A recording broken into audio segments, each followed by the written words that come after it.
Pemirsa Allah Perkasa Televisi Channel yang dikasihi Tuhan Yesus Kristus. Sembari menunggu donasi dari para pemirsa APTC untuk pengadaan peralatan podcast yang nantinya kami akan mengundang tokoh rohaniawan Kristen seperti para pendeta, baik yang masih aktif maupun yang sudah emeritus, serta tokoh Kristiani terkemuka lainnya sebagai narasumber. Kami akan menayangkan serial 100 tokoh di Alkitab atau 100 Profiles of the Bible. Profil ini kami kutip dari buku The Student Bible yang sudah selesai kami terjemahkan ke dalam bahasa Indonesia. Hari ini kita memasuki tayangan ke-10 dari 100 tokoh di Alkitab dengan tokoh Rahel. Rahel, cinta dan duka. Yakub tiba tanpa uang sama sekali di rumah sepupunya Rahel, melakukan perjalanan kaki sejauh ratusan kilometer. Bagi beberapa orang, penampilannya seperti orang miskin, melarikan diri dari keluarga, sifatnya berkaitan dengan ketamakan, seperti seseorang yang bisa menimbulkan masalah.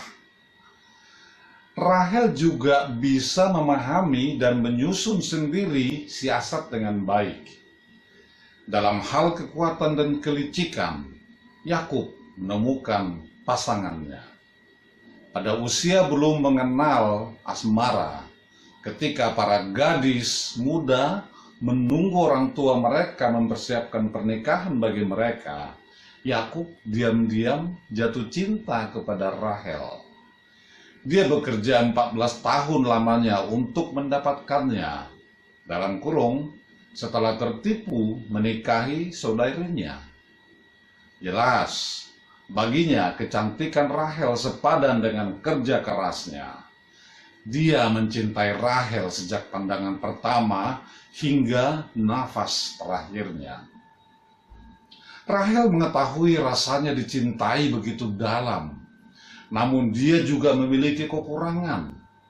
Di atas segalanya, dia menginginkan anak. Dan ketika saudarinya memberi 6 anak laki-laki bagi Yakub dan 2 orang pembantunya melahirkan anak-anak bagi Yakub, Rahel tetap tidak memiliki anak.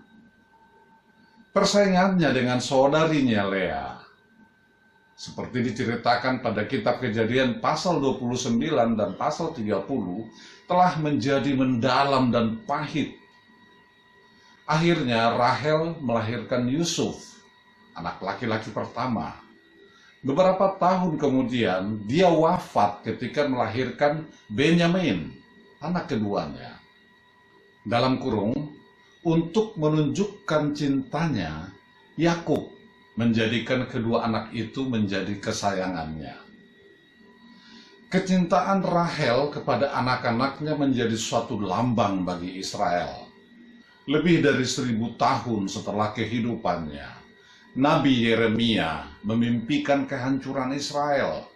Mendengar tanda kutip ratapan dan tangisan yang pahit pedih, ia tidak mau dihibur karena anak-anaknya, sebab mereka tidak ada lagi. Ada di kitab Yeremia pasal 31 ayat 15. Puisi menyedihkan yang sama juga terkutip dalam Injil Matius pasal 2 ayat 18 terkait pembantaian bayi-bayi oleh Raja Herodes. Bahkan hingga hari ini, ungkapan tanda kutip ratapan Rahel dilakukan sebagai ungkapan saat peratapan oleh orang Yahudi.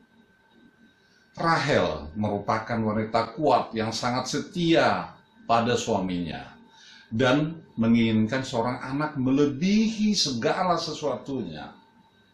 Dia bersama saudarinya menjadi bagian dari upacara pernikahan Yahudi. Tanda kutip, Tuhan kiranya membuat perempuan yang masuk ke rumahmu itu sama seperti Rahel dan Lea, yang keduanya telah membangunkan umat Israel. Ada di kitab Rut pasal 4 ayat 11. Life question. Yakub merindukan seorang istri. Rahel merindukan seorang anak.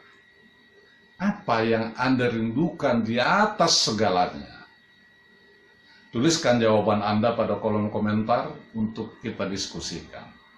Salam. Sampai jumpa di episode ke-11 dengan tokoh Esau.